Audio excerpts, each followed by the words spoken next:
adjectives to describe how it feels to be back in Columbia Building on a beautiful April evening, exactly 40 years since the evening that we were all in other Columbia buildings. It's perhaps hardest to fathom, and especially for me, I must say, that there were no women in any roles of authority, except for Martha Peterson, the president of Barnard, whose sole act during this time period was to override Barnard's judicial commission and to expel a Barnard student who was living off campus with her boyfriend. Who goes by the name of Grace today, has gone on to many things. The conversation that will unfold during the next few days was planned by a group of people I've already identified who participated in the strike of '68, and we thought it was very important after 4 decades that we gather together and have this conversation with each other, with faculty, with current students, and most importantly, that the Columbia administration welcome us back and join the conversation. So I'd like to thank Columbia President Lee Bollinger for being the first Columbia president in 40 years to welcome us back as members of the Columbia community. And now he's heading up the expansion and the eviction of West Harlem from one point. I appreciate it. I've been here for a long time. I want you to understand that what's going on now is an eviction plan that will be 100 times worse than what we saw in 1968. Thank you. He's right.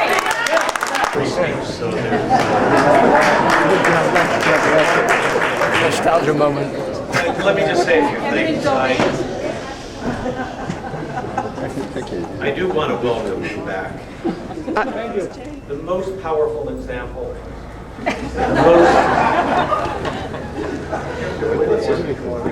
Let's just take it up.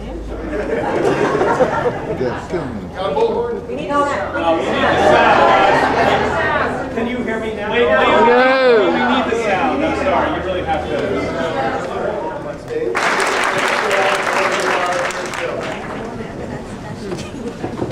Okay.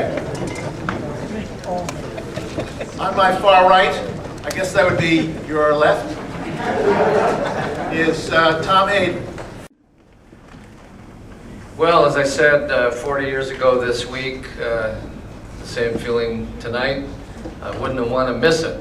And I became the part of the team that took over the Mass building, and I chaired the commune in Mass for a week. We barricaded ourselves within. We appointed people to make sure there was peanut butter. We had long discussions about smoking, whether women were going to clean up or everybody's going to clean up equally, who was going to take care of the rug, where we were going to sleep. There was romance was permitted, but little else.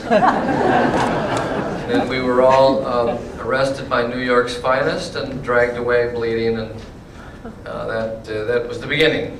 And then I went on to my routine plan, my course of business, which was to go move to Chicago to start the whole thing over again. All of that was important. We're not so much concerned about the trials and tribulations of being students. What we were basically concerned about was what was our responsibility to history as black people at that moment in time. And that's what was of concern to me. It was always on my mind. So that morning when I got up, April 23rd, it was like a whole lot of other mornings around that time. Got up, the first question in my mind, what's the demonstration for today?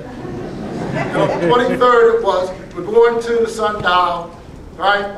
We got a new, more militant leadership figure in the Students Afro-American Society, Cicero Wilson. The Omegas are going to back him up. The word is that the jocks are going to be there, right? And if they mess around, it's going down right at that point. And today, right, it was very clarifying for us when we brought that information to bear on what we knew about our own domestic history and the history of black people in many other places. So there was a radicalizing year for us, intellectually and in terms of activism. Was breaking all of the unions that were involved in media. So that what it meant was that if you worked in the media and you didn't toe whatever line, then, you know, it was much easier for them to get rid of whoever. Another question, but I want to tell you about when I really first met Ray. I used to see him a whole lot on campus, very quiet, never said much. One Friday night, the 5th of April, remember that night, 125th Street, the Friday after Dr. King got killed. A whole lot of commotion up by 125th in Amsterdam, and I'm running up there with a brother named Sam Anderson, some of you know him as S.C. Anderson.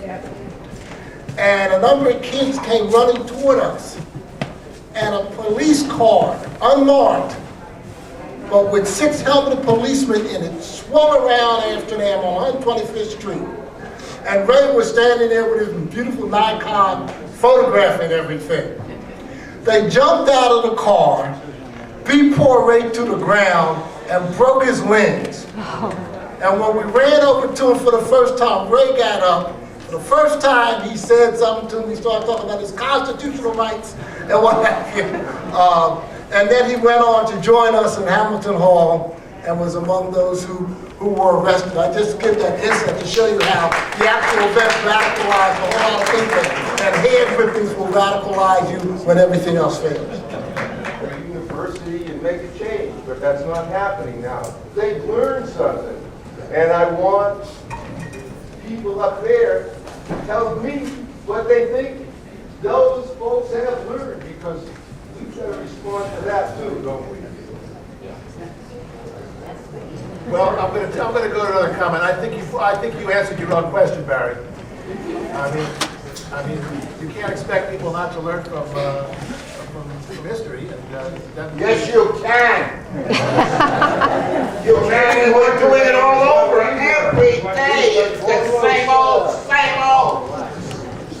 About how, I mean, do you have any just final thoughts about what we should be thinking about in that context?